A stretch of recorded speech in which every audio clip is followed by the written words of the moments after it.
ಪ್ರಪಂಚದಲ್ಲಿ ಭಗವಂತ ಇದ್ದಾನೆ, ಅವನ ಸಾಕ್ಷಾತ್ಕಾರ ಆಗಬೇಕು ಅಂತ ಇವತ್ತಿನ ಆಧುನಿಕ ಕಾಲದಲ್ಲಿ ಹೇಗೆ ನೀವು ಹೊರಡಬೇಕು, ಹೇಗೆ ನೀವು ನಿಶ್ಚಯ ಮಾಡಬೇಕು. ಇವಾಗ ನೋಡಿ, ನಾನು ವಿಷ್ಣು ಸಹಸ್ರನಾಮ ನಾನು ನಿಶ್ಚಯ ಮಾಡಿದೆ.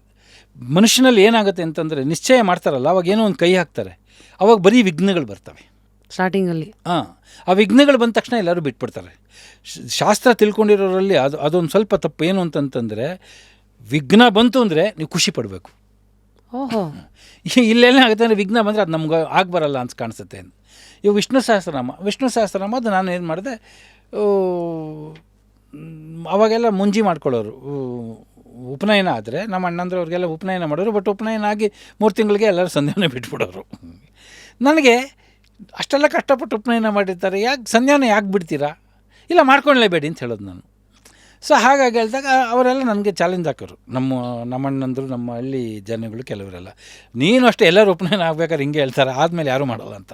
ನಾನು ಹೇಳಿದೆ, ಉಪನಯನಕ್ಕೆ ಎಷ್ಟೊತ್ತು ಮುಂಜೆಗೆ ಇದಕ್ಕೆ ಎಷ್ಟು ಟೈಮ್ ಹಿಡಿಯುತ್ತಪ್ಪ ಸಂಧ್ಯಾವನೆಗೆ, ಇಷ್ಟು ಅಷ್ಟು ಟೈಮ್ ನಾನು ಸ್ಪೆಂಡ್ ಮಾಡ್ತೀನಿ ಅನ್ನೋ ಥರ ಹೇಳ್ಬಿಟ್ಟು ಆವಾಗ ಚಾಲೆಂಜ್ ಆಗಿ ತೊಗೊಂಡು ಅಷ್ಟು ಕೂಡೇ ಕೊಡ್ತೀನಿ ದೇವ್ರ ಮುಂದೆ ಅಂತ ಮಾಡಿಕೊಂಡು ಇದು ಮಾಡಿದೆ. ಸೊ ವಿಷ್ಣು ಸಹಸ್ರನಾಮ ಕಲ್ತೀನಿ ನಾನು. ವಿಷ್ಣು ಸಹಸ್ರನಾಮ ಹೇಳೋಕ್ಕೆ ಶುರು ಮಾಡಿದೆ. ನಾನು ಯಾವುದು ಗುರುಗಳ ಹತ್ರ ಇಲ್ಲ ಹೋಗಿ ಹೇಳ್ಕೊಳ್ಳೋದು, ಅವೆಲ್ಲ ಏನಿಲ್ಲ. ನನಗೆ MS ಸುಬ್ಬಲಕ್ಷ್ಮಿ ಕ್ಯಾಸೆಟ್ ಹಾಕೊಳ್ಳೋದು, ಆ ಪುಸ್ತಕ ಇಟ್ಕೊಳ್ಳೋದು, ಆ ಥರ.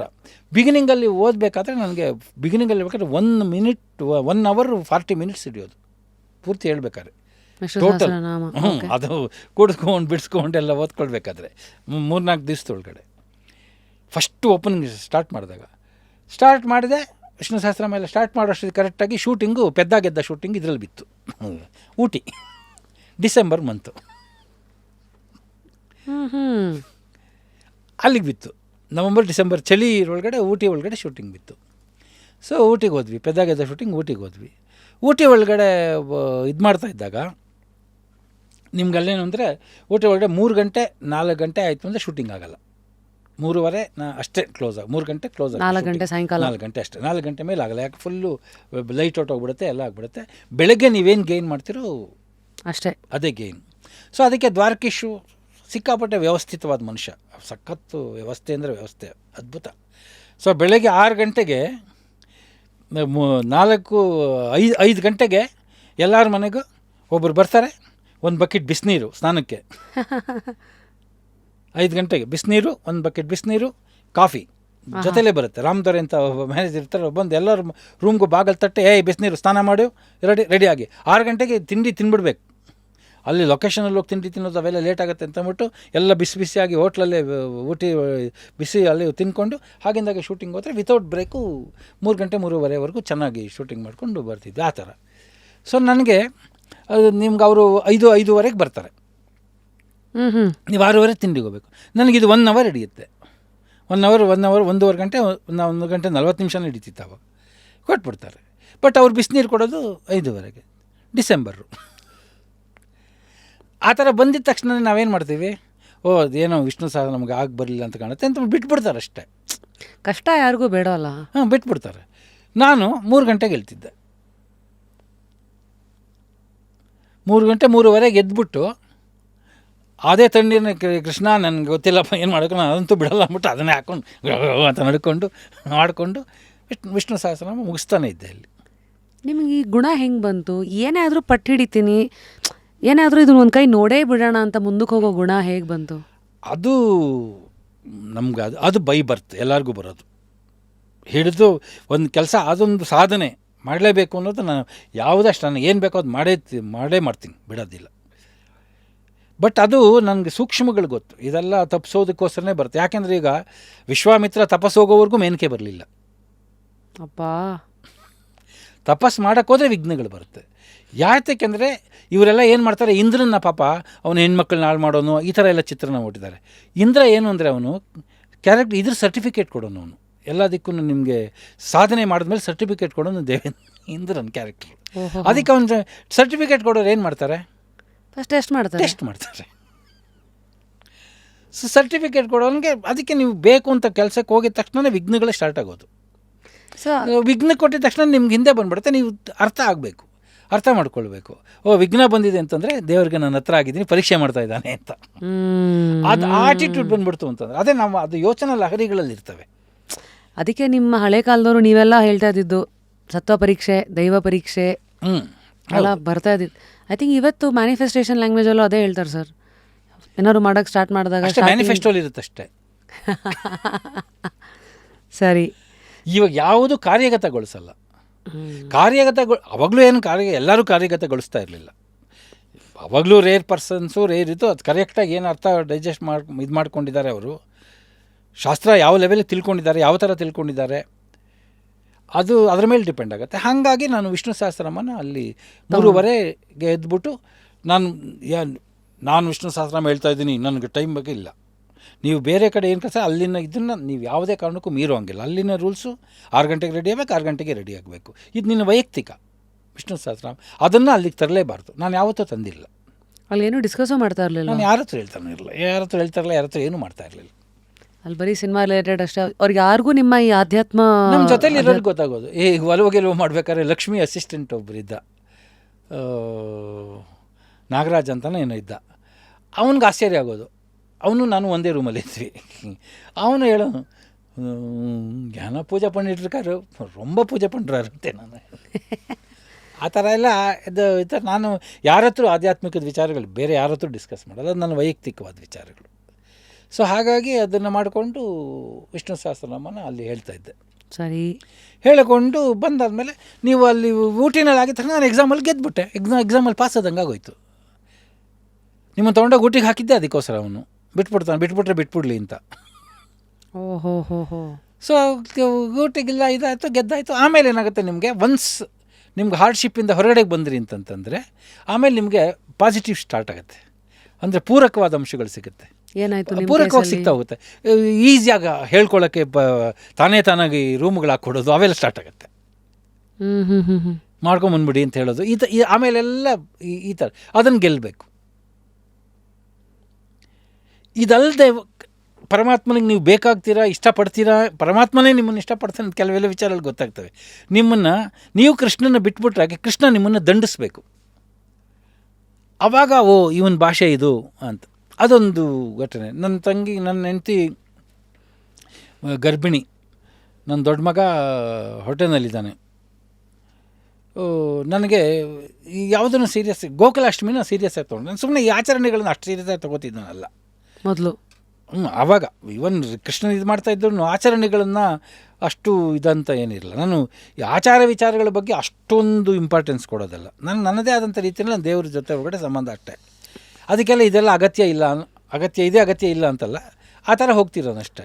ಸೊ ಗೋಕುಲಾಷ್ಟಮಿ ದಿವಸ ನಮ್ಮೂರೊಳಗಡೆ ನಾಟಕ ಕಲಿತೀವಿ. ನಮ್ಮ ಹಳ್ಳಿಗಳಲ್ಲಿ ದಾನಶೂರಕರ್ಣ, ಕುರುಕ್ಷೇತ್ರ ಈ ಥರ ಎಲ್ಲ ನಾಟಕ ಕಲಿತಾರೆ. ಸೊ ಆ ಥರ ನಾಟಕ ಕಲ್ತಿದ್ರು. ಅವರೆಲ್ಲ ಏನು ಮಾಡೋದು, ನಾನು ಫಿಲ್ಮ್ ಇದ್ರೊಳಗಡೆ ಇದ್ನಲ್ಲ, ಸ್ವಾಮಿ ನೀವು ಬಂದು ನಮಗೆ ಆ್ಯಕ್ಟಿಂಗ್ ಹೇಳ್ಕೊಡಿ ಸ್ವಾಮಿ ಅಂತ ಹೇಳಿದ್ರು. ಸೊ ನನಗಿಲ್ಲಿ ಬೆಂಗಳೂರಲ್ಲಿದ್ದೆ ಅವಾಗ ನಾನು. ಸರಿ ಹೇಳ್ಕೊಡಕ್ಕೆ ಬಂದೆ. ನನಗೆ ಬೇರೆ ಯಾವುದೂ ಡೇಟ್ ಸಿಕ್ಕಲಿಲ್ಲ. ಶೂಟಿಂಗ್ ಇಲ್ಲದೆ ಇದ್ದಿದ್ದು ಡೇಟು, ಹೋಗೋ ಡೇಟು ಎಲ್ಲ ಕರೆಕ್ಟಾಗಿ ಸಿಕ್ಕಿದ್ದು ಗೋಕುಲಾಷ್ಟಮಿ ದಿವಸ ಸಿಗ್ತಾ ಹೋಗ್ತು. ಬರ್ತೀನಿ ಬಿಡು ಅಂದ್ಬಿಟ್ಟು ಹೋಗ್ಬಿಟ್ಟೆ. ನಾನು ಹೆಂಡ್ತಿಗೆ ಹೇಳಿದೆ ಕೃಷ್ಣ ಜನ್ಮಾಷ್ಟಮಿ ಅಲ್ಲಿ ಹೋಗ್ಬಿಟ್ಟು ಅವ್ರಿಗೆ ನಾಟಕ ಪ್ರಾಕ್ಟೀಸ್ ಮಾಡ್ತೀನಿ ಅಂತ ಹೇಳ್ಬಿಟ್ಟು ಕೃಷ್ಣ ಜನ್ಮಾಷ್ಟಮಿನ ಬಿಟ್ಬಿಟ್ಟು ಅಲ್ಲಿಗೆ ಹೋಗ್ಬಿಟ್ಟೆ. ಊರಿಗೆ ಹೋಗ್ಬಿಟ್ವಿ. ಅಲ್ಲಿ ಹೋದಾಗ ನಮ್ಮ ಒಬ್ಬರ ಮನೆಯಲ್ಲಿ ಊಟ ಮಾಡಿದ್ವಿ. ನಾನು ಗಂಡ ಹೆಂಡತಿ ಇಬ್ಬರು ಊಟ ಮಾಡಿದ್ವಿ. ಗೋಕುಲಾಷ್ಟಮಿ ಸಹ ನಾವು ಕೃಷ್ಣ ಜನ್ಮಾಷ್ಟಮಿ ನಾವು ದೇವರ ದುಡ್ಡು ನೋಡಿದ್ರು ಮೇಲೆ ಅದೇನು ಪರಿಣಾಮ ಬೀರಿರಲಿಲ್ಲ, ಗೋಕುಲಾಷ್ಟಮಿದ ಪರಿಣಾಮ ಬೀರಲಿಲ್ಲ. ಸೊ ಇದಾಯಿತು. ಅಲ್ಲಿ ಹೋಗಿ ಊಟ ಮಾಡಿದ್ವಿ. ಊಟ ಮಾಡಿದ್ರೆ ನಾನು ಒಬ್ಬರ ಮನೆಯಲ್ಲಿ ಹಳ್ಳಿಗೆ ಹೋಗಿದ್ವಲ್ಲ, ಒಬ್ಬೊಬ್ಬರು ಒಂದು ಕಡೆ ನನ್ನನ್ನು ಉಪಚಾರ ಮಾಡ್ತಾಯಿದ್ರು, ಒಂದು ಕಡೆ ನನ್ನ ಹೆಂಡ್ತಿನ ಉಪಚಾರ ಮಾಡ್ತಿದ್ರು. ಎಲ್ಲ ಊಟ ಆದಮೇಲೆ ಒಂದು ಕಡೆ ಮಾತಾಡ್ತಾಯಿದ್ರೆ ನಾನು ಇಲ್ಲಿ ವಾಂತಿ ಮಾಡ್ಕೋತಾ ಇದ್ದೀನಿ, ಅವಳಲ್ಲಿ ವಾಂತಿ ಮಾಡ್ಕೋತಾ ಇದ್ದಾಳೆ. ಫುಡ್ ಪಾಯ್ಸನ್ ಆಗಿಬಿಟ್ಟಿದೆ. ಬಟ್ ನಮ್ಮ ಜೊತೆಲೇ ಊಟ ಮಾಡಿರೋರಿಗೆ ಫುಡ್ ಪಾಯ್ಸನ್ ಆಗಿಲ್ಲ, ಬೇರೆಯವ್ರಿಗೆ. ಸೊ ಪೂರ್ತಿ ಇದಾಗೋಯ್ತು. ಆಮೇಲೆ ಅಲ್ಲಿ ಹಾಸ್ಪಿಟ್ಲಿಲ್ಲ. ಹಾಸ್ಪಿಟ್ಲಿಗೆ ಹೋಗ್ಬೇಕು ಅಂತಂತಂದರೆ 5 ಮೈಲಿಗೆ ಹೋಗಬೇಕು. ಸೊ ಎತ್ತಾಕೊಂಡು ಹೋಗಬೇಕು ಇದರೊಳಗಡೆ.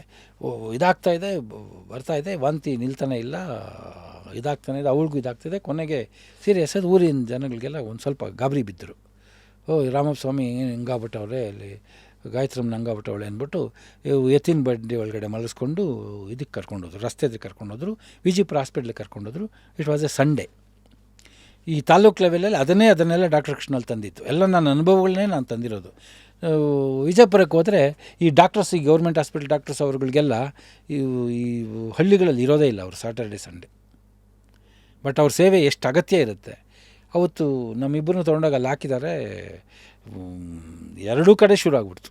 ಅಲ್ಲಿ ಮೋಷನ್ನು ಇದು ಎಲ್ಲ ಹೋಗಿ ಹಸಿರು ನೀರು ಹೋಗೋ ಲೆವೆಲಿಗೆ ಶುರು ಆಗೋಯ್ತು.